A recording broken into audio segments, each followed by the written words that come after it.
Jumanji 4 படத்தை இப்போ அஃபிஷியலாக பார்த்தீங்கன்னா கன்ஃபார்ம் பண்ணி ப்ரொடக்ஷனுமே ஸ்டார்ட் பண்ணிட்டாங்க. அதை கன்ஃபார்ம் பண்ணுற மாதிரி நம்ம வேன் ஜான்சனுமே பார்த்தீங்கன்னா இன்ஸ்டாகிராமில் ஒரு வீடியோ ஷேர் பண்ணியிருப்பாரு. ஜுமான்ஜி 4ன்னு சொல்கிறாங்களே 4 பாகம் வந்திருக்கான்னு சொல்லி கேட்டிங்கன்னா, இதுக்கு முன்னாடி 2 பாகங்கள் வந்திருக்கும்.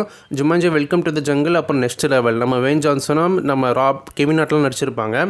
இது எல்லாத்துக்குமே விதை போட்டு ஒருத்தர் இருக்கார். அவர் தான் நம்ம Robin Williams. Rest in peace. அவர் நடித்த ஜுமான்ஜி படம் தான் ஃபஸ்ட்டு படம். அதோட கண்டினியூஷன் தான் இந்த ஜுமான்ஜி படங்கள் பார்த்தீங்கன்னா எடுத்துகிட்டு வந்துட்டு இருக்காங்க. இப்போ இந்த படம் அந்த ஃப்ரான்ச்சைஸில் 4வது படமாக பார்த்தீங்கன்னா அமைஞ்சிருக்கு. போன படத்தோட எண்டிங்கில் அந்த ஜுமான்ஜி வேர்ல்டில் இருக்க மிருகங்கள் எல்லாமே ரியல் வேர்ல்டுக்கு பார்த்தீங்கன்னா வர மாதிரி காமிச்சு முடிச்சிருப்பாங்க. ஸோ என்னென்னா ஜுமான்ஜி அந்த கேமுக்குள்ளே இருக்க எல்லா கேரக்டர்ஸுமே பார்த்தீங்கன்னா ரியல் லைஃப்மே வருவாங்க. அதை தான் இந்த படத்தோட கதையாக பார்த்தீங்கன்னா கொண்டு போக போகிறாங்க. அதுக்கேற்ற மாதிரி ஒரு அஃபிஷியல் போஸ்டருமே ரிலீஸ் பண்ணியிருப்பாங்க. அந்த ஜுமான்ஜி கேமுக்குள்ளே 4 கேரக்டர்ஸ் பார்த்தீங்கன்னா காமிச்சிருப்பாங்க. நம்ம வேன் ஜான்சன், கெவின் ஹார்ட், அப்புறம் பிளாக் ஜாக், இவங்க எல்லாருமே பார்த்தீங்கன்னா அந்த கேமில் ஒரு கேரக்டர்ஸாக பார்த்தீங்கன்னா ப்ளே பண்ணியிருப்பாங்க. அந்த கேரக்டர்ஸ் ரியல் வேர்ல்டுக்கு வந்ததுக்கப்புறம் எப்படி அங்கே சர்வை பண்ணுறாங்க, எப்படி அந்த கேம்ஸை பார்த்தீங்கன்னா நடத்த போகிறாங்கன்ற மாதிரி தான் இந்த படத்தோட கதையை பார்த்தீங்கன்னா கொண்டு போக போகிறாங்களாம்.